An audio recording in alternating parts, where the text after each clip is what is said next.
हाँ जी, good evening friends. स्वागत है आपका सबका हमारे आज के डेली करंट अफेयर्स के सेशन में। मैं आशा करता हूँ कि आप सब बहुत अच्छे होंगे और खूब मन लगाकर अपनी पढ़ाई कर रहे होंगे। तो दोस्तों, मैं आपको बता दूं कि जो आज का हमारा सेशन रहने वाला है डेली करंट अफेयर्स का, तो ये आज थोड़ा सा भारी भरकम सेशन रहने वाला है। तो आई होप आप सब रेडी हो। तो आज मैं आपको थोड़े से अच्छे क्वेश्चंस के साथ बम्बार्ड करूंगा, और मैं देखता हूँ आप में से कितने बच्चे हैं जो इसका मेरे को सही जवाब देंगे, कितनी पार्टिसिपेशन करेंगे। ओके। तो आज का करंट अफेयर का सेशन बहुत ही मज़ेदार होने वाला है बच्चों। अगर आप कोई स्टेट पीसीएस की तैयारी कर रहे हो, यूपीएससी की तैयारी कर रहे हो, तो उनके लिए भी मैंने आज क्वेश्चन डाले हैं आपके इस पीडीएफ में। ओके।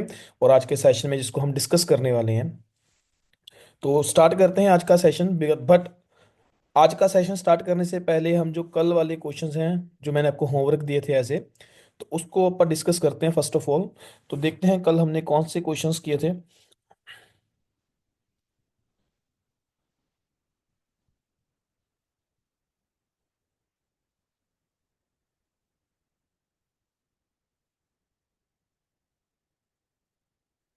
हाँ जी स्टूडेंट्स, तो हमारा जो कल का फर्स्ट क्वेश्चन था एज ए होमवर्क, तो वो था the range of statutory liquidity ratio that RBI can prescribe can vary between 0% to.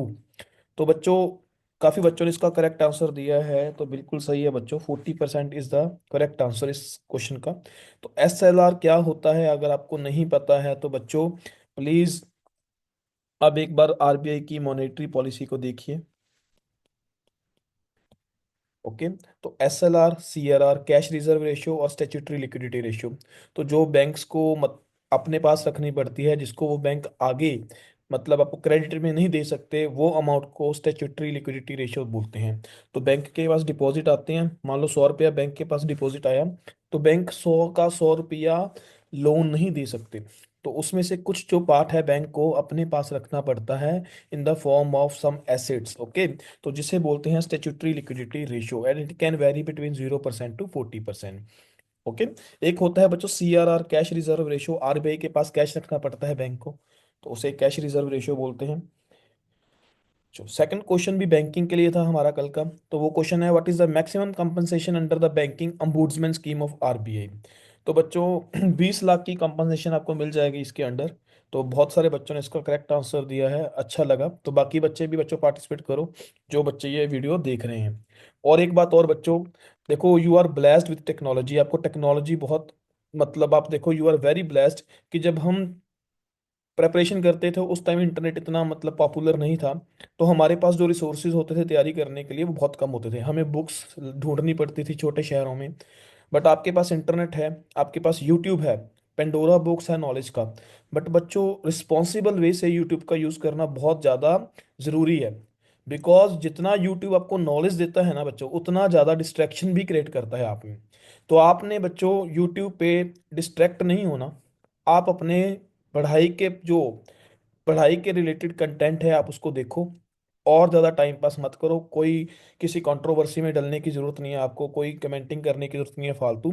तो आप सिर्फ अपने नॉलेज पे, जो नॉलेज गेन करने के लिए आप यूट्यूब चला रहे हो, अपने एग्जाम को क्रैक करने के लिए यूट्यूब चला रहे हो, बस आप उस पर फोकस करो बच्चों।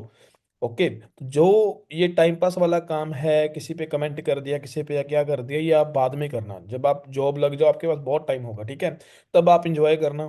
ठीक है। बट फिलहाल अभी आप अपनी पढ़ाई पे फोकस करो। डन। तो नेक्स्ट क्वेश्चन है बच्चों, आज का जो फर्स्ट क्वेश्चन है हमारा, which city is hosting the 18th Pravasi भारतीय दिवस कन्वेंशन 2025। तो बच्चों सबसे पहले आपको बता दूं कि प्रवासी भारतीय दिवस हम 9 जनवरी को सेलिब्रेट करते हैं हर साल। बिकॉज बोला जाता है कि इस दिन जो हमारे महात्मा गांधी जी थे, साउथ अफ्रीका से भारत रिटर्न किए थे 1915 में। ओके। तो उसकी याद में हम हर साल प्रवासी भारतीय दिवस मनाते हैं। तो इस बार जो ये कन्वेंशन है कहाँ होने जा रही है, तो बच्चों ये देखो, ये कहाँ पे होने जा रही है, तो ये हमारा कोणार्क का टेम्पल है। ओके। तो ये कहाँ पे होने जा रही है बच्चों, भुवनेश्वर उड़ीसा में होने जा रही है। तो ये Bhubaneswar is going to host the 18th Pravasi भारतीय दिवस कन्वेंशन। तो आपने याद रखना है। तो ये जो भारतीय दिवस मनाया जाए, तो ये किसी कमेटी ने रिकमेंड किया था बच्चों। तो वो कमेटी कौन थी बच्चों, L M Singhvi high level committee on Indian diaspora. तो जो डॉक्टर LM सिंघवी थे, इन ये चेयरमैन थे उस कमेटी के, तो इन्होंने रिकमेंड किया था कि हमें ऐसा एक दिन सेलिब्रेट करना चाहिए। ओके। तो इस दिन मैंने आपको बताया कि महात्मा गांधी रिटर्न किए थे इंडिया SS अरेबिया शिप में। ओके, मुंबई में ये रिटर्न किए थे। तो बच्चों ये याद रखना है, जो हमारा 17th प्रवासी भारतीय दिवस था वो इंदौर में सेलिब्रेट किया गया था, उसकी कन्वेंशन। और ये कौन सेलिब्रेट करवाता है बच्चों? Union ministry of external affairs. Okay. तो एक और कंसेप्ट है बच्चों, यूथ प्रवासी भारतीय दिवस। तो ये भी मिनिस्ट्री ऑफ एक्सटर्नल अफेयर ही ऑर्गेनाइज करवा रही है in partnership with union ministry of youth affairs and sports and Odisha government. तो union ministry of youth affairs and sports और उड़ीसा गवर्नमेंट के साथ ये क्लब करके ये यूथ प्रवासी भारतीय दिवस भी हम इस बार ऑर्गेनाइज करवा रहे हैं। तो जो हमारी थीम रहने वाली है इस बार प्रवासी भारतीय दिवस की बच्चों, तो वो है डायस्पोरास कंट्रीब्यूशन टू विकसित भारत। ओके। एंड जो हमारे चीफ गेस्ट रहने वाले हैं, जो इस बार हमारे चीफ गेस्ट होंगे, तो वो भी आपने याद रखना है, बहुत इंपॉर्टेंट है। क्रिस्टिन कार्ला कांगलू। तो ये बच्चों क्रिस्टिन कार्ला कांगलू जो हैं, ये प्रेसिडेंट हैं त्रिनिदाद एंड टोबैगो।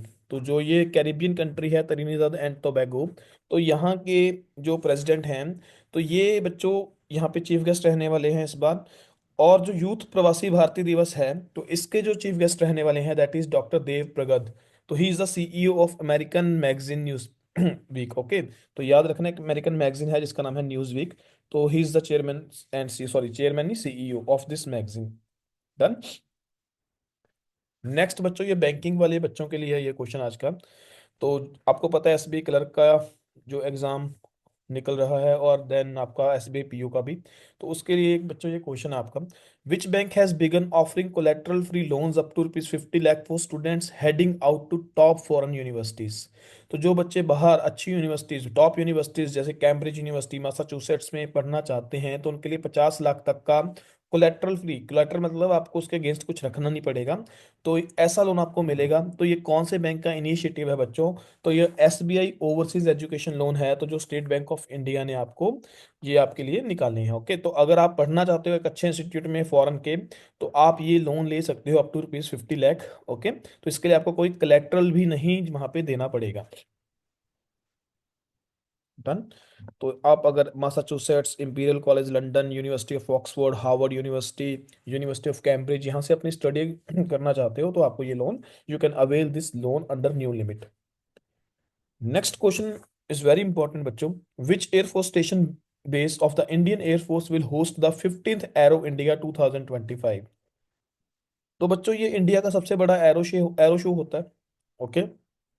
तो बहुत सारे कंट्रीज के जो प्लेयर्स हैं यहाँ पे पार्टिसिपेट भी करते हैं, और प्लस यहाँ पे एग्जीबिशन भी होती है ये सबसे बड़ी। तो एशिया का ही ये सबसे बड़ा एयर शो है, तो यहाँ पे लिखा भी हुआ है एशियाज बिगेस्ट एयर शो। तो ये इस बार कौन से एयर स्टेशन पे हो रहा है? एयरफोर्स के स्टेशन पे हो रहा है। तो बच्चों याद रखना है ये कहाँ पे हो रहा है। येलहंका एयर फोर्स स्टेशन जो है बेंगलुरु कर्नाटका में, तो आपने याद रखना है। तो एयरफोर्स स्टेशन जो येलहंका इन बेंगलुरु कर्नाटका। ओके।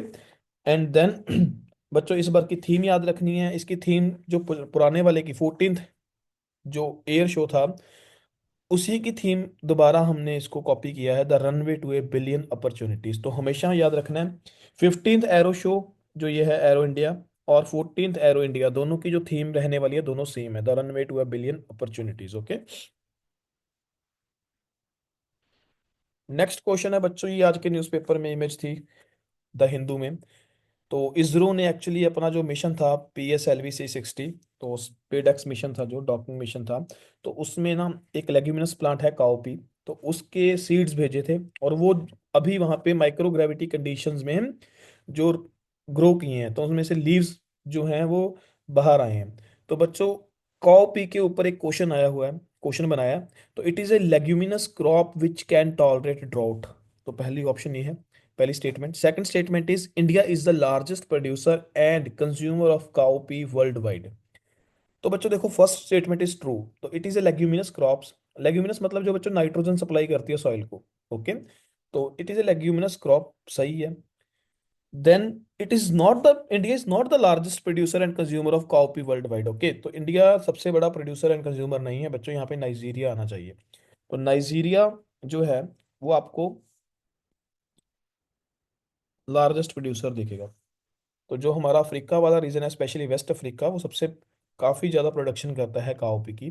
तो ये मतलब जो क्रॉप है ड्रॉट कंडीशन में भी सर्वाइव कर लेती है। तो काओपी के बारे में थोड़ा जानेंगे। तो ये PSLV-C60 मिशन जो हमारा था, उसमें पॉइंट 4 जो प्लेटफॉर्म है, तो वहाँ पे ये सीड्स जर्मिनेट किए हैं विद इन 4 डेज में। तो काओपी का बच्चों जो ये साइंटिफिक नेम लिखा हुआ है, विग्ना उंगुइकुलाटा। तो याद रखना है बच्चों, विग्ना उंगुइकुलाटा। तो ये बी फैमिली से है, याद रखना है। It is a leguminous crops. तो लॉन्ग ट्रेलिंग वाइन्स होती हैं, ब्लैक वाइट और रेड कलर के सीड्स इस पे आते हैं।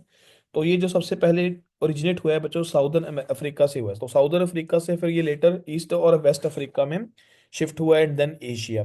तो बच्चों काफ़ी प्रोटीन मिलेंगे इसमें, 25% जो प्रोटीन्स की मात्रा देखने को मिलती है, along with some vitamin and minerals. तो लार्जेस्ट प्रोड्यूसर जो रीजन है वो है वेस्ट अफ्रीका, अगर रीजन की बात करें। और अगर कंट्री की बात करें तो बच्चों नाइजीरिया है। 46% प्रोडक्शन जो है कॉफी की वर्ल्ड वाइड, वो नाइजीरिया में ही होती है। ओके, चलो नेक्स्ट क्वेश्चन देखते हैं आज का। बच्चों पोलावरम प्रोजेक्ट के बारे में है क्वेश्चन। तो on which of the following river is the Polavaram project being constructed. तो बच्चों ऐसे क्वेश्चन एग्जाम में आपको फ्रीक्वेंटली देखने को मिलते हैं कि कोई प्रोजेक्ट है, डैम है, उसके कौन सी रिवर के ऊपर है, आपसे ये पूछा जाता है, या कौन सी स्टेट के बीच में है, ये पूछा जाता है। बच्चों जब भी कोई डैम, अगर कोई इंटरस्टेट रिवर है उस पर अगर कोई डैम बनाते हैं ना, तो कॉन्फ्लिक्ट आ जाता है। तो ये क्वेश्चन भी आज के जो द हिंदू न्यूज़पेपर में एक आर्टिकल था, तो उसी से मैंने ये कॉपी की है। कि तेलंगाना जो स्टेट है, तो उन्होंने अभी IIT हैदराबाद जो है वहाँ से मतलब एक रिक्वेस्ट की है कि आप प्लीज़ इसका इम्पैक्ट देखो कि तेलंगाना स्टेट के ऊपर इसका क्या, तेलंगाना स्टेट की जो इकोलॉजी है, यहाँ का एनवायरनमेंट है, उस पे पोलावरम जो प्रोजेक्ट है इसका क्या इम्पैक्ट पड़ेगा। एक्चुअली द प्रोजेक्ट जो पोलावरम प्रोजेक्ट है, ये वेस्टर्न गोदावरी और ईस्टर्न गोदावरी डिस्ट्रिक्ट जो आंध्र प्रदेश की है वहाँ पे बनाया जा रहा है। काफ़ी बड़ा प्रोजेक्ट है बच्चों। तो गोदावरी रिवर के ऊपर फर्स्ट ऑफ ऑल ये प्रोजेक्ट है, आपने याद रखना है। ओके, तो इसलिए ये कर्नाटक, सॉरी, तेलंगाना और गोदावरी जो, तेलंगाना और आंध्र प्रदेश, सॉरी आज मेरे से ना स्लिप ऑफ टंग बहुत कुछ हो रहा है। ठीक है, तो प्लीज़ थोड़ा कोऑपरेट करना, मेरे को समझ नहीं आ रहा क्यों हो रही है। तो सॉरी फॉर दैट। चलो कंटिन्यू करते हैं। तो बच्चों IIT हैदराबाद से इसकी स्टडी करवा रहे हैं कि इसका इम्पैक्ट क्या होगा गोदावरी रिवर पे, उसकी इकोलॉजी पे। ओके, तो पोलावरम प्रोजेक्ट देखो बच्चों, मल्टीपर्पज प्रोजेक्ट है। तो वेस्ट गोदावरी डिस्ट्रिक्ट और east Godavari district in Andhra Pradesh, तो इसमें एक डैम बनाया जा रहा है। तो वाटर स्कार्सिटी जो है उसको एड्रेस करने के लिए, एग्रीकल्चर प्रोडक्टिविटी बूस्ट करने के लिए, और पावर को जनरेट करने के लिए। तो 1.2 किलोमीटर का ये डैम है बच्चों, 54 मीटर इसकी हाइट है, और 48 इसके गेट्स हैं। तो याद रखना है आपने। तो ये इतना याद रखने की जरूरत नहीं है। नेक्स्ट आपको बच्चों गोदावरी रिवर के बारे में पता होना चाहिए। तो आपको पता है गोदावरी, दक्षिण गंगा भी बोलते हैं इसको। तो लार्जेस्ट पेनिनसुलर रिवर सिस्टम है हमारे इंडिया का। तो इसको अगर देखा जाए तो ये जो बेसिन है, नॉर्थ में इसको सतमाला हिल्स, ओके, और नीचे अजंता हिल्स जो इसकी बाउंड्री बनाते हैं। ठीक है, तो ये इंपॉर्टेंट है। तो ईस्टर्न घाट और वेस्टर्न घाट इसकी ईस्ट एंड वेस्टर्न बाउंड्री बनाते हैं। डन। एंड देन है बच्चों इसका सोर्स। तो सोर्स कहाँ पे है बच्चों, ये देखो मैंने बनाया त्र्यंबकेश्वर, नासिक के पास, महाराष्ट्र में। तो यहाँ से ये रिवर ओरिजिनेट करती है। एंड देन ये आंध्र प्रदेश, तेलंगाना और महाराष्ट्र से फ्लो करते हुए बे ऑफ बंगाल में जो है ड्रेन करती है। ओके, तो 1465 किलोमीटर इसकी लेंथ है रिवर की। तो ये देखो बच्चों, ये ट्रिब्यूटरीज हैं इस रिवर की। तो मंजीरा, प्रवरा, पूर्णा, पेनगंगा, वर्धा, वैनगंगा, प्रणहिता, किन्नरसनी, मनेर, सबरी, ओके, इंद्रावती, ये सारी क्या है बच्चों, इसकी ट्रिब्यूटरीज हैं, सहायक नदियां हैं। तो आपको ये नाम याद रखने होते हैं। कई बार आपको अच्छे एग्जाम में, स्टेट PCS में या SSC मेंस में जैसे अभी, तो ऐसा क्वेश्चन पूछा जा सकता है ट्रिब्यूटरीज के ऊपर। ओके, तो आपने याद रखना है। तेलंगाना के स्टेट GK भी है बच्चों कुछ। कैपिटल याद रखनी है, हैदराबाद है। गवर्नर है जिष्णु देव वर्मा। CM है अनुमला रेवंत रेड्डी। ओके, तो हमने कल भी किया था, आज भी करवा रहा हूँ, तो प्लीज इसको बार बार करेंगे ताकि आपको एक बार याद हो जाए। चलो नेक्स्ट क्वेश्चन देखते हैं बच्चों, ये भी क्वेश्चन इंपॉर्टेंट है, बढ़िया क्वेश्चन है आज का। तो which institute in India has developed indigenous technology to develop paracetamol drugs. तो बच्चों पैरासिटामोल ड्रग्स बनाने के लिए इंडिजीनियस टेक्नोलॉजी हमने डिस्कवर की है, तो ये डेवलप की है। तो कौन से इंस्टीट्यूट ने की है। तो बच्चों ये हमारा है council of scientific and industrial research. तो CSIR ने बच्चों ये टेक्नोलॉजी बनाई है, तो जिससे हम इंडिजीनियस टेक्नोलॉजी के साथ पैरासीटामोल पैरासीटामोल की गोली आप बहुत आपने खाई होगी लाइफ में। तो मतलब फीवर होता है तो आप क्या करते हो, पैरासीटामोल की एक गोली ले लेते हो, ठीक है, पैरासीटामोल 60 ले लेते हो। तो बच्चों पैरासीटामोल कॉमन फीवर मेडिकेशन है जो ग्लोबली यूज की जाती है। तो इंडिया जो सबसे बड़ा प्रोड्यूसर है, सबसे बड़ा नहीं मतलब लीडिंग प्रोड्यूसर है इसकी मैन्युफैक्चरिंग में। ओके। तो यूनियन मिनिस्टर ऑफ स्टेट जो हैं हमारे साइंस एंड टेक्नोलॉजी के इंडिपेंडेंट चार्ज हैं इनके पास, डॉक्टर जितेंद्र सिंह, तो इन्होंने बताया कि CSIR ने ये उपलब्धि हासिल की है। और इन्होंने ये जो टेक्नोलॉजी है इसको ट्रांसफर कहाँ पे किसको दिया है, सत्यदीप्ता फार्मास्यूटिकल्स लिमिटेड, ताकि ये अफोर्डेबल प्राइसेस पे ये पैरासीटामोल की ड्रग बना पाए। तो बच्चों आपको CSIR के बारे में पता होना चाहिए। तो जो CSIR है उसके जो चेयरमैन हैं हमारे, या प्रेसिडेंट जिसको बोलते हैं, सॉरी, तो वो कौन है, श्री नरेंद्र मोदी जी। एक्स ऑफिशियो जो प्राइम मिनिस्टर होते हैं वो आपके CSIR के प्रेसिडेंट होते हैं। तो आपने एक सेक्रेटरी का नाम याद रखना है इनके, जो department of scientific and industrial research है, डॉक्टर एन कल्लाय सेल्वी। ओके, तो आपने ये नाम याद रखना है, बाकी आपने और कुछ याद नहीं रखना। और ये भी आपको याद रहता है तो ठीक है, बट आपको ये पता होना चाहिए कि prime minister of India is the chairman of CSIR। Okay, ex officio chairman of CSIR। Next question बच्चों बहुत इंपॉर्टेंट क्वेश्चन है। एक्चुअली आपको पता है इंडिया और बांग्लादेश के बीच अभी थोड़ी सी टेंशन चल रही है, टेंशन वाला माहौल चल रहा है। तो बांग्लादेश अभी देखो थोड़ा सा पाकिस्तान वाले, वो है ना, पाकिस्तान वाली कोर्ट में खेल रहा है अभी थोड़ा सा। तो जो अभी पाकिस्तान की एक मिसाइल है अब्दली मिसाइल, तो ये अभी जो है बांग्लादेश पाकिस्तान से प्रिक्योर कर रहा है। तो ये बहुत इंपॉर्टेंट है बच्चों, जो अब्दली मिसाइल रिसेंटली न्यूज में है, तो ये किसके द्वारा बनाई गई है, तो ये पाकिस्तान की मिसाइल है जिसको बांग्लादेश परचेज करने की बात कर रहा है। तो ये देखो ये आपके सामने मोबाइल मिसाइल है, ये मतलब एक ट्रक पे लेके जा सकते हो आप इस मोबाइल मिसाइल को। ओके। तो शॉर्ट रेंज बैलिस्टिक मिसाइल है बच्चों ये, ठीक है। हथफ 2 मिसाइल भी बोलते हैं इसको, ये पाकिस्तान की मिसाइल है। तो short range road mobile solid propellant ballistic missile, मतलब इसमें फ्यूल जो है सॉलिड यूज होता है बच्चों। तो बनाई किसने है ये missile, Pakistan space research commission ने, ठीक है, जो सुपार्को बोलते हैं जिसको। तो याद रखना है क्विक रिएक्शन बैटलफील्ड सिनेरियोज में ये मिसाइल यूज की जाती है। थोड़े से इसके फीचर देख लो, लेंथ को याद रखने की जरूरत नहीं है, डायमीटर याद रखने की जरूरत नहीं है, वेट को याद रखने की जरूरत नहीं है। रेंज याद रखनी होती है आपने बस, 180 से 200 किलोमीटर, मतलब शॉर्ट रेंज है बच्चों ये मिसाइल। और वॉरहेड कैपेसिटी इसकी कितनी है, 250 से 450 केजी तक। वॉरहेड मतलब कोई वेपन जो लेके जा सकते हैं ये, न्यूक्लियर वेपन एनीथिंग। ओके। तो सिंगल स्टेज है इसमें, सॉलिड प्रोपेलेंट जो यूज किया जाता है, बस आपने इतना ही याद रखना है। ओके बच्चों, उसके बाद और भी बहुत सारी मिसाइल्स हैं जो न्यूज़ में चल रही हैं, तो मैंने वो इसको यहाँ पे कंपाइल किया है इस PDF में। तो ये जो मिसाइल्स हैं 2024 में न्यूज़ में चल रही हैं, तो इसमें हमारी इंडिया की मिसाइल्स हैं मोस्टली। तो DRDO की, defence research and development organisation की, एक तो अस्त्र MK1 मिसाइल आपने याद रखनी है। तो ये एयर टू एयर मिसाइल है, मतलब एयर से ही इसकी स्ट्राइक की जाती है और एयर पे ही से टारगेट करेगी, एयर में ही टारगेट करेगी। तो सपोज करो इसको, एक प्लेन है जो वहां से इसको लॉन्च किया जाएगा किसी अदर प्लेन को गिराने के लिए। तो अस्त्र मिसाइल जो बियॉन्ड विजुअल रेंज मिसाइल है। ओके, तो इसकी जो स्पीड है बच्चों वो 4.5 मैक है बच्चों। 4.5 मैक का मतलब है 4.5 गुना स्पीड ऑफ साउंड से ज्यादा। तो जो स्पीड ऑफ साउंड है उससे 4.5 गुना ज्यादा, 1 Mach is equal to the sound of speed of sound. Okay.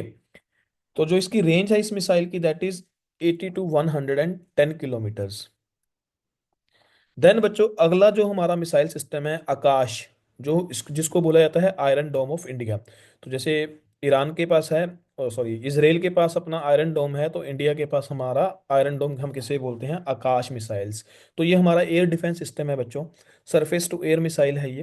तो ये भी आपने याद रखनी है, इसका कंपटीशन चल रहा है चाइनीज मिसाइल के साथ, dragon 50। Okay, sky dragon 50 missile है उनकी। तो ये दोनों मिसाइल्स कॉम्पीट कर रही हैं, ब्राजील क्योंकि इनको प्रिक्योर करने की बात कर रहा है। तो हमारा आकाश सरफेस टू मिसाइल सिस्टम और चाइना का sky dragon 50 air defence system. तो देखो किसकी बात बनती है। नेक्स्ट है बच्चों रुद्रम 1 मिसाइल, ये आपने याद रखनी है। तो ये एयर टू सरफेस मिसाइल है, मतलब इसको किसी एयरक्राफ्ट से लॉन्च किया जाएगा और ये ग्राउंड पे अटैक करेगी। ओके। तो ये जो हमारी फर्स्ट एंटी रेडिएशन मिसाइल है, it is developed by DRDO। Okay, तो इंडियन एयरफोर्स के लिए बनाई गई है। नेक्स्ट जो हमारी मिसाइल है बच्चों, medium range ballistic missile, that is crystal मेज 2। तो ये भी हमारी भारत की मिसाइल है। बैलिस्टिक मिसाइल बच्चों वो होती है मिसाइल जिसको आप ग्राउंड से लॉन्च करते हो तो ये पहले आउटर स्पेस में जाती है और देन ग्रेविटी के अंदर ये जो है नीचे ग्रेविटी के इन्फ्लुएंस में ये फ्री फॉल करती है ग्राउंड पे। ओके, तो इसकी रेंज काफ़ी ज़्यादा होती है, मोस्टली इंटरकॉन्टिनेंटल, ठीक है, तो या लॉन्ग रेंज जिसको आप बोल देते हैं ये मिसाइल्स, मीडियम रेंज ऐसे होती हैं ये मिसाइल्स।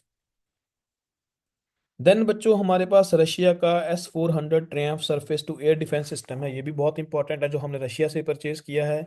भारत ने अपनी जो सबसे जबरदस्त मिसाइल है ब्रह्मोस, तो सुपरसोनिक मिसाइल है हमारे पास। सुपरसोनिक मतलब साउंड ऑफ स्पीड से ज़्यादा इसकी स्पीड है। तो ये हम फिलीपींस को अब इसकी डिलीवरी कर रहे हैं। ओके, एंड देन हमने हमने जो लॉन्ग रेंज निर्भय क्रूज मिसाइल है ये भी बना ली है, इसकी टेस्ट फायरिंग हो रही है।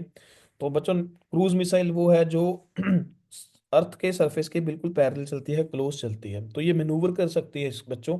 बट इसकी जो रेंज होती है ना नॉर्मली वो शॉर्ट होती है, जैसे हमारी ब्रह्मोस वो भी क्रूज मिसाइल है। बट हम अभी लॉन्ग रेंज बना रहे हैं जिसको नाम दिया है निर्भय क्रूज मिसाइल। तो अभी ये जो अर्थ के सरफेस के क्लोज चलती है तो ये जल्दी से रडार के डिटेक्शन में भी नहीं आती, तो ये भी एक फीचर होता है क्रूज मिसाइल का। नेक्स्ट है बच्चों अग्नि प्राइम मिसाइल, जिसकी रेंज है 1000 से 2000 किलोमीटर, ये भी डीआरडीओ ने बनाई है। एंड देन अग्नि 5 हमारी सबसे लॉन्ग रेंज मिसाइल है जो इंटर कॉन्टिनेंटल बैलिस्टिक मिसाइल है, सरफेस टू सरफेस, सरफेस से चलेगी, सरफेस पे ही गिरेगी, तो 5000 किलोमीटर के पास इसकी जो है मारक क्षमता है इस मिसाइल की। तो ये कुछ मिसाइल्स हैं जो करंटली इन न्यूज़ हैं, तो आपने याद रखना है बच्चों। नेक्स्ट क्वेश्चन है बच्चों आज का, ये भी द हिंदू में एक आर्टिकल आया हुआ है तो उसी के ऊपर आधारित क्वेश्चन है। Consider the following statements regarding panchayat से पार्लियामेंट 2 प्रोग्राम।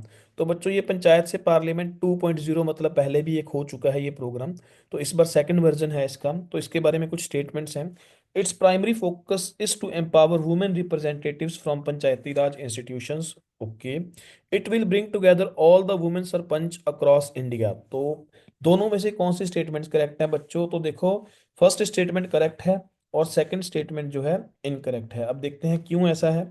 तो फर्स्ट ऑफ ऑल जो हमारे लोकसभा के स्पीकर हैं तो उन्होंने इस स्कीम को, जो ये हमारा इनिशिएटिव है पंचायत से पार्लियामेंट 2, तो संविधान सदन है जो हमारा उसके सेंट्रल हॉल में इसका उद्घाटन किया है।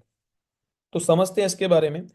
तो first of all national commission for women जो है उसके द्वारा ये इवेंट है जो ऑर्गेनाइज करवाया गया है in collaboration with Lok Sabha secretariat and ministry of tribal affairs. तो बच्चों यहाँ पे ना जो ट्राइबल वुमेन्स हैं, जो ट्राइबल्स रिप्रेजेंटेटिव्स हैं, इलेक्टेड रिप्रेजेंटेटिव्स, उनको बुलाया गया है। ओके, तो वुमेन सरपंच को नहीं बुलाया गया यहाँ पे, एक्चुअली ट्राइबल जो वुमेन हैं स्पेशली उनके लिए समिट है। तो इसलिए सेकंड ऑप्शन आपकी रॉन्ग हो जाती है। तो देखो ये किसकी याद में जो ये इवेंट करवाया जा रहा है, बिकॉज बच्चों अभी जो हमारे बिरसा मुंडा हैं, ओके, तो मुंडा आपने पढ़ा होगा, मुंडा रिबेलियन मॉडर्न हिस्ट्री में। तो 150th बर्थ एनिवर्सरी है जो बिरसा मुंडा जी की। तो उसको कोमेमोरेट करने के लिए हमने ये जो है इनिशिएटिव है जो स्टार्ट किया है। इसमें याद रखना है 502 elected women representatives from scheduled tribes across 22 states and UTs जो हम इनको बुलाएंगे यहाँ पे। तो इनको एम्पावरमेंट करने के लिए, इनको कैपेसिटी बिल्डिंग करने के लिए, इनको ट्रेनिंग प्रोवाइड करने के लिए, वर्कशॉप ऑर्गेनाइज करवाने के लिए हमने ये सारा ये जो पंचायत से पार्लियामेंट 2.0 इनिशिएटिव है इसको स्टार्ट किया है। तो ये बच्चों जो हमारा पंचायत से पार्लियामेंट 2024 का इनिशिएटिव था उससे प्रेरित होकर हमने ये इसका सेकंड वर्जन स्टार्ट किया है, तो जिसमें 500 वुमेन सरपंच को हमने बुलवाया था अक्रॉस इंडिया। तो वो पंचायत से पार्लियामेंट फर्स्ट था जहाँ पे हमने वुमेन सरपंच को बुलाया था 500, और इसमें हमने ट्राइबल जो वुमेन हैं उनको बुलाया है। Okay, tribal elected women representatives from scheduled tribes, तो याद रखना है। तो बच्चों ये भी द हिंदू से है आज का news article, the Banihal bypass. तो बनिहाल बाईपास जो कंप्लीट हुआ है अभी अपना हाल ही में, तो फर्स्ट ऑफ ऑल पूछा गया है ये कौन सी स्टेट में है। तो बच्चों ये आपका जम्मू कश्मीर में है। तो जम्मू को कश्मीर के साथ ये लिंक करेगा, बाईपास है ये। तो NH-44 जो हमारा भारत का सबसे लंबा नेशनल हाईवे है उसके ऊपर ये बनाया गया है। तो 4 लेन बाईपास बनाया गया है, 2.5 किलोमीटर्स का ये। ओके, बनिहाल बाईपास, तो आपने याद रखना है। तो NH-44 के बारे में आपको थोड़ा जानकारी होना जरूरी है। तो इसका पुराना नाम NH-7 है। It is the longest national highway in India. तो वर्ल्ड वाइड इसकी रैंक जो है 22nd है लेंथ के अकॉर्डिंग। तो 3745 किलोमीटर्स की इसकी लेंथ है, श्रीनगर से लेके कन्याकुमारी तक ये हाईवे है जो चलता है। ओके। तो इसमें जो है आपको देखने को मिलेगा कि ये 11 इंडियन स्टेट से होता हुआ जाता है। तो ये 11 स्टेट्स के नाम है, आप फ्री में पढ़ लेना आराम से फ्री टाइम में। तो आगरा, दिल्ली, हैदराबाद, बेंगलोर जो इंपॉर्टेंट सिटीज हैं हमारी इसके ऊपर लाई करती हैं। ओके। तो नेक्स्ट क्वेश्चन पे चलते हैं हमारे आज के। तो 38th नेशनल गेम होने जा रही है बच्चों उत्तराखंड में आपकी। तो उसका जो मस्कट है उसके बारे में बात की है, तो ये आपको दिख रहा होगा मस्कट। जो मस्कट जो है हमारा वो क्या है इस बार 38th नेशनल गेम्स का। तो इट इज ए बर्ड, जो उत्तराखंड की स्टेट बर्ड भी है बच्चों, तो माउली। तो याद रखना है माउली। तो माउली जो है आपका 38th नेशनल गेम का मस्कट रहने वाला है। तो ये भी याद रखना है कि उत्तराखंड में होने वाली हैं ये गेम्स। ओके। तो मस्कट जो है माउली, जो स्टेट बर्ड है उत्तराखंड का मोनाल, तो उसके ऊपर ये आधारित माउली रखा है हमने। लोगो भी याद रखना है आपने कि मोनाल के ऊपर ही जो लोगो है वो भी मोनाल जो इनकी स्टेट बर्ड है उसके ऊपर बेस है। टैगलाइन देखिए जरा, संकल्प से शिखर तक, from resolve to zenith. Okay. तो राजीव गांधी इंटरनेशनल स्टेडियम जी में ये गेम्स होने वाली हैं देहरादून के, और इसमें टॉर्च है दैट इज तेजस्विनी। तो इसकी टॉर्च जो है दैट इज तेजस्विनी। तो नाम याद रखने थोड़े से आपने। तो इंपॉर्टेंट करंट अफेयर है, ये भी आपको किसी ना किसी एग्जाम में देखने को मिल जाएगा। तो इसके साथ ही let's move to our next question. So question है बच्चों, who is the author of the book titled how India scaled Mount G20, the inside story of G20 presidency. तो आपको पता है कि भारत G20 का प्रेसिडेंस था, प्रेसिडेंसी थी भारत के पास अभी। ठीक है। तो G20 का हमने समिट भी पिछले साल जो है ऑर्गेनाइज किए थे काफी सिटीज में।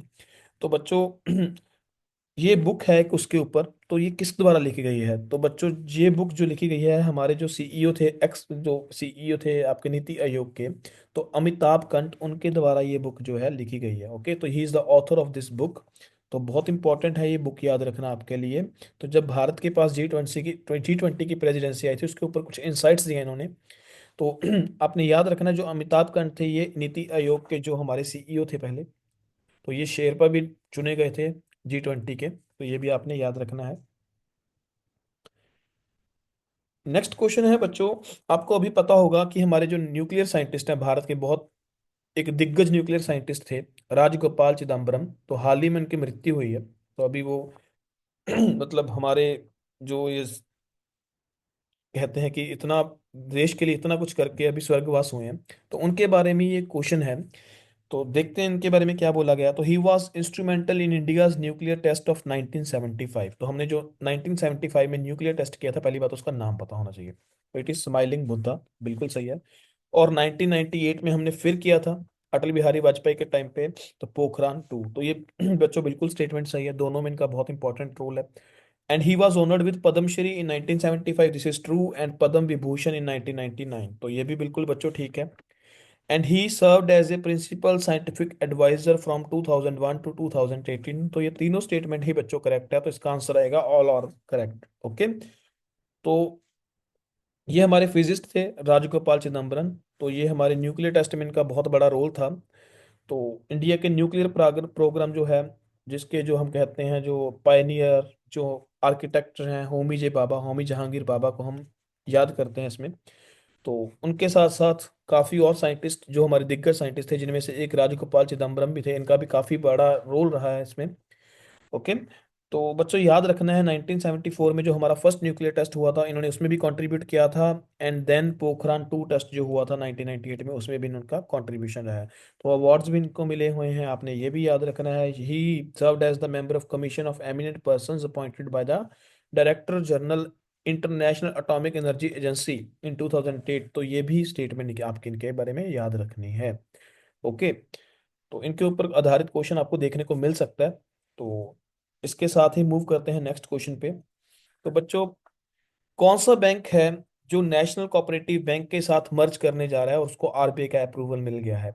तो बच्चों कॉस्मोस कोऑपरेटिव बैंक जो है ये अभी नेशनल कोऑपरेटिव बैंक उसके साथ मर्ज करने जा रहा है। आरबीआई ने इसका अप्रूवल भी दे दिया है। तो ये कॉस्मोस कोऑपरेटिव बैंक जो है ये कौन सी स्टेट का है।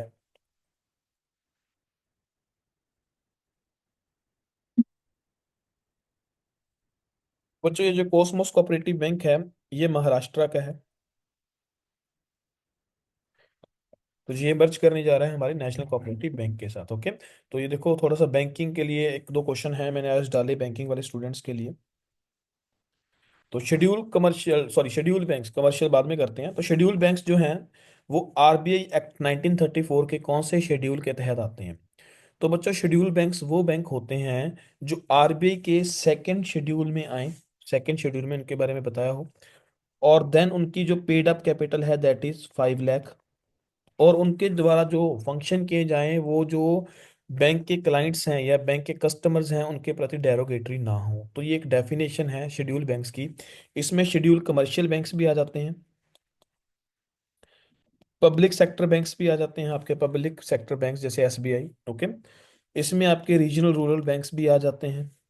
तो ये सारे बैंक्स जो हैं आपके शेड्यूल बैंक्स हैं। Okay, because they come under the second schedule of the RBI act 1934। तो ये याद रखने हैं।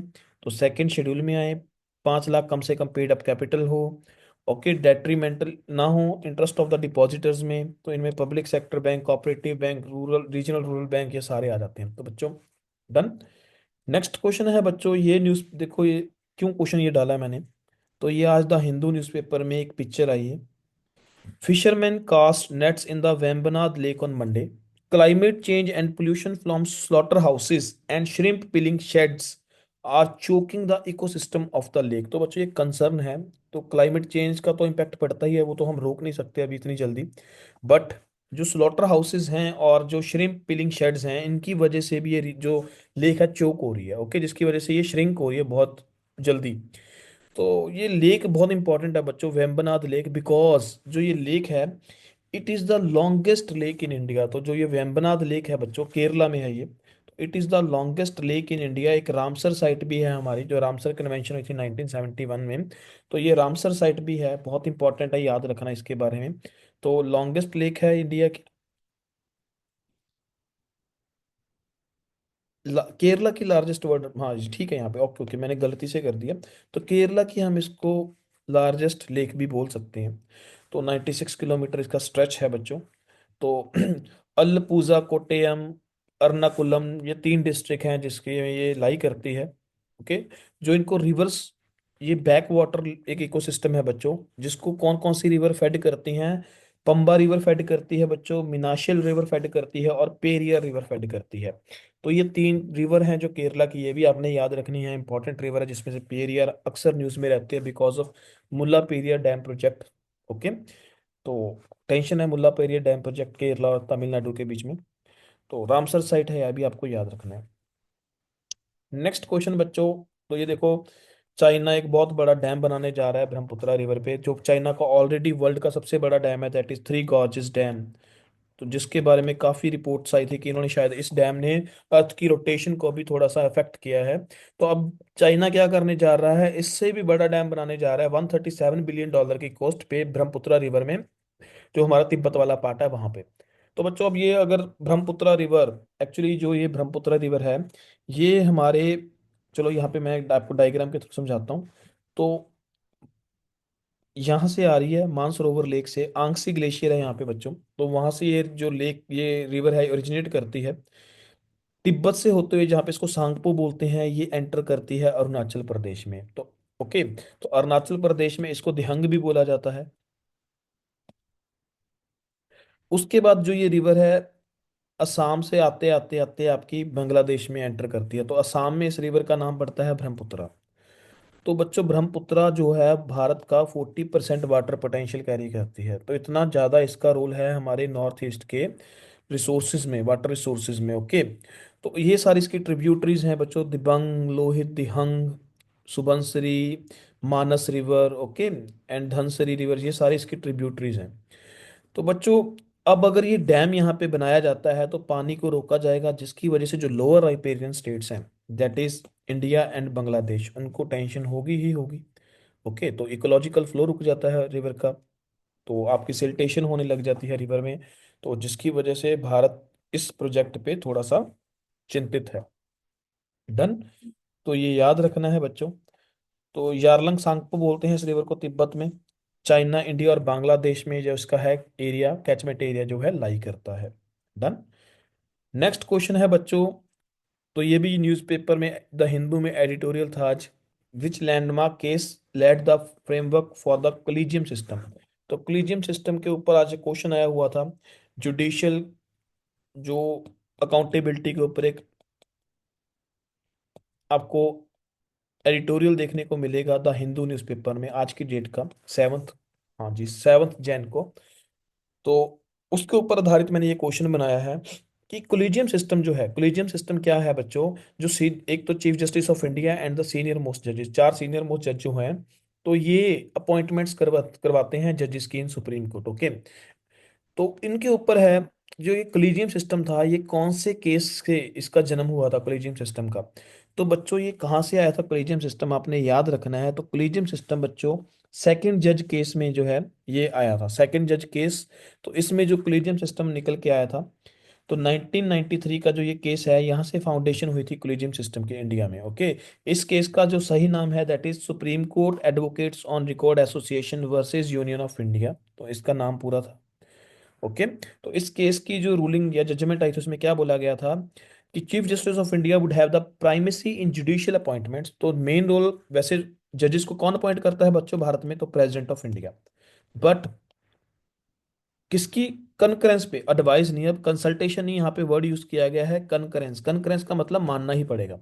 तो चीफ जस्टिस ऑफ इंडिया की बात माननी ही पड़ेगी, but chief justice of India के अकेले नहीं, उसके साथ पैनल होगा एक सीनियर जजेस का। ओके, तो ये आपने याद रखना है। सिर्फ और सिर्फ चीफ जस्टिस या सिर्फ और सिर्फ एग्जेक्टिव दैट इज प्रेसिडेंट ये नहीं अपॉइंट कर सकते जुडिशरी को, जुडिशियल मेंबर्स को, मतलब आपके जजेस को। तो एक कोलिजियम होगा, तो जिसमें चीफ जस्टिस भी होगा और सीनियर मोस्ट जजेस भी होंगे आपके सुप्रीम कोर्ट के। They will decide upon the appointments in the supreme court and high court. Okay, तो कोलिजियम सिस्टम का इस तरीके से जन्म होता है। तो इसका पर्पस क्या था, ताकि जो है पॉलिटिकल इंटरफेरेंस ना हो जुडिशरी में, ताकि लोगों का ट्रस्ट ना टूटे जुडिशरी में, पॉलिटिसाइजेशन ना हो जुडिशरी की, तो ये इसलिए बनाया गया था। ओके, तो सेपरेशन ऑफ पावर के जो प्रिंसिपल है उसको मेंटेन रखने के लिए तो ये जो है कोलिजियम सिस्टम को बनाया गया था सेकंड जज केस में।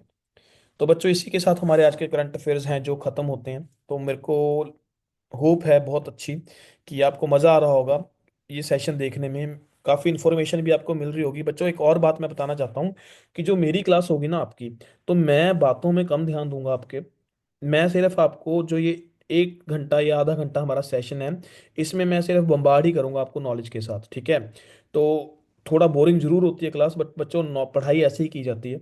ओके, तो जो मसाला, मिर्च मसाला अगर आप चाहते हो तो वो मेरी क्लास में आपको नज़र नहीं आएगा।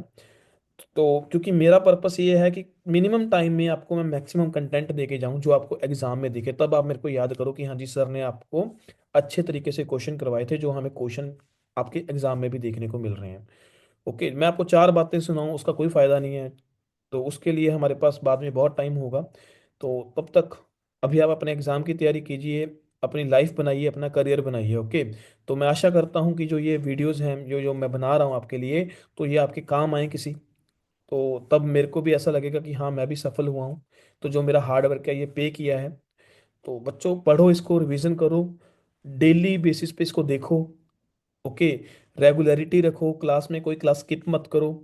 And then very first video से 2025 की देखना स्टार्ट करो। तो मैं आपको पक्का ये कह रहा हूँ, अच्छे से दोबारा बोल रहा हूँ कि आपको बहुत सारे करंट अफेयर्स हैं जो इसी वीडियोस में से आपको देखने को मिलेंगे, क्योंकि मैंने बहुत सारे सोर्सेज से ये आपके करंट अफेयर्स जो हैं उठाए हैं। ओके, तो जो हमारे आज के क्वेश्चन ऑफ द डे रहने वाले हैं बच्चों, तो ये देखिए कौन से हैं। तो which ship brought Mahatma Gandhi back to India on 9 January 1950। तो ये एक्चुअली ना मैंने आपको आज ही करवाया है। तो देखते हैं किस बच्चे ने ये ध्यान से सुना है इसका आंसर। तो इसका आंसर मैंने आज की वीडियो में ही ऑलरेडी बता चुका हूँ, तो मैं जस्ट चेक कर रहा हूँ कि कौन से बच्चे ने इस वीडियो को बड़े ध्यान से सुना है। तो अगर आपने अच्छे से सुना है इस वीडियो को, तो आप इसका आंसर मेरे को जल्दी जल्दी कमेंट सेक्शन में बताओ। ओके, तो सेकंड क्वेश्चन जो बच्चा हमारा आज का रहने वाला है, तो द वर्ल्ड ओल्डेस्ट पर्सन तोमिको इतुका, तो अभी इनकी मृत्यु हुई है 116 वर्ष, 116 वर्ष की आयु में। देखो 116 वर्ष जिए हैं ये। तो she was from which country, तो ये कौन सी कंट्री से बिलोंग करते हैं आपने ये बताना है। थर्ड क्वेश्चन बच्चों हमारा स्पेशल बैंकिंग वाले स्टूडेंट्स के लिए। RRBs are Indian government own schedule commercial banks, okay, that operate at the regional level in several states. Okay, what is the share of central government in the regional rural banks? तो आपने central government का share बताना है बच्चों।